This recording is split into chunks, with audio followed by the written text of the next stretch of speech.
Le rêve de l'humanité. Dans un petit village tranquille au cœur de la France, vivait un homme nommé Émile. Émile était un rêveur passionné par les mystères de l'univers et les possibilités infinies de l'humanité. Chaque soir, lorsqu'il regardait les étoiles scintillantes dans le ciel nocturne, il imaginait un monde où tous les hommes vivaient en harmonie, un monde où la paix et le progrès régnaient sur la terre. Émile passait ses journées à lire des livres sur la science, l'histoire et les philosophies du monde entier.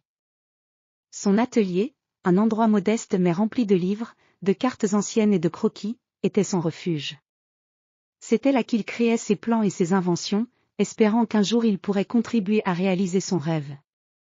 Un jour, Émile décida de mettre en œuvre son plus grand projet, créer un véhicule capable de parcourir le monde entier et de rassembler les gens dans un esprit de coopération et de compréhension.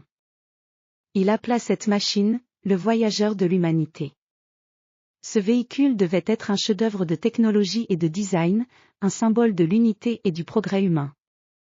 Le voyageur de l'humanité était conçu pour être une merveille de la technologie moderne.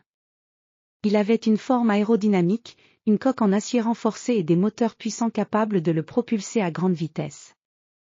Mais ce n'était pas tout, le véhicule était aussi équipé de panneaux solaires pour l'énergie, de réservoirs d'eau pour la purification, et de nombreuses autres innovations destinées à prouver que la technologie pouvait être au service du bien commun. Les mois passèrent, et Émile travailla sans relâche sur son invention. L'atelier était maintenant un véritable laboratoire, avec des pièces mécaniques éparpillées sur le sol, des outils étincelants, et des plans détaillés accrochés au mur.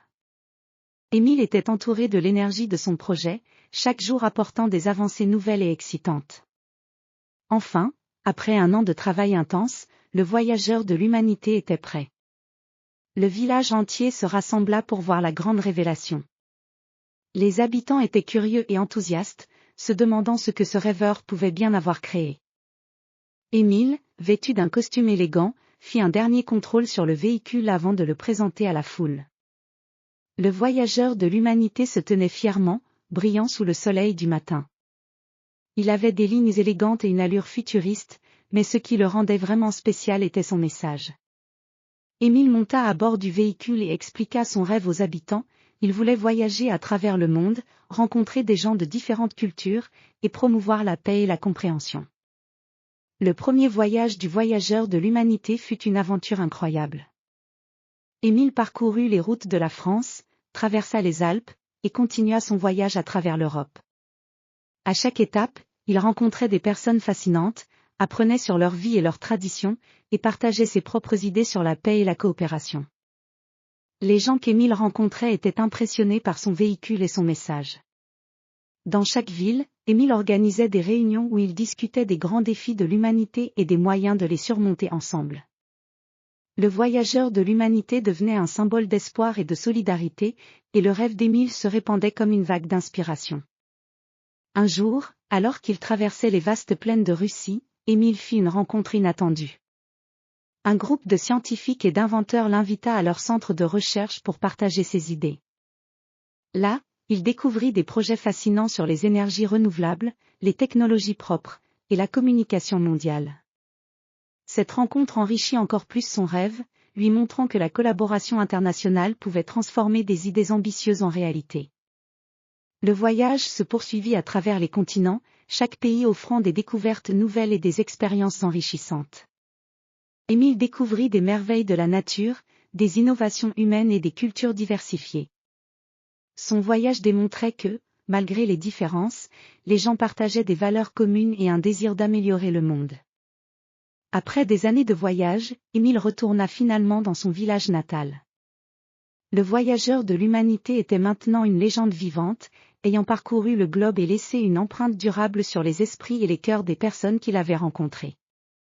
Le rêve d'Émile de rassembler l'humanité avait pris forme, et son voyage avait prouvé que les rêves les plus ambitieux pouvaient devenir réalité grâce à la passion, la détermination et la collaboration. Le village accueillit Émile en héros. Les habitants se rassemblèrent pour une grande célébration en son honneur. Émile, les yeux remplis de larmes de bonheur, regardait autour de lui et réalisait que son rêve était devenu une partie de la réalité.